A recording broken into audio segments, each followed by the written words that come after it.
Tuan kanan, maju!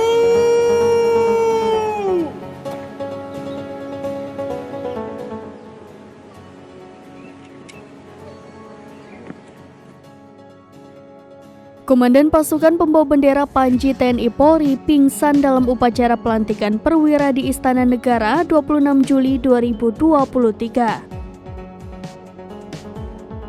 Momen ini terekam dalam siaran langsung channel YouTube Sekretariat Presiden.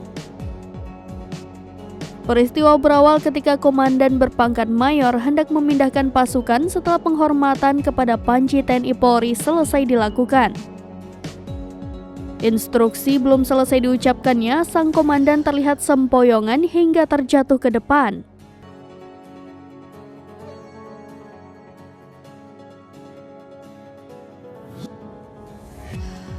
Personil TNI di lokasi berlari memberikan pertolongan.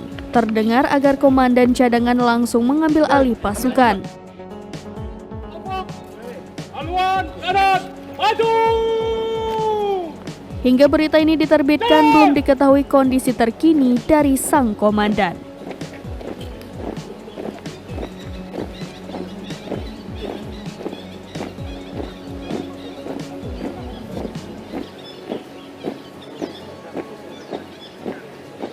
Tuan kanan, maju!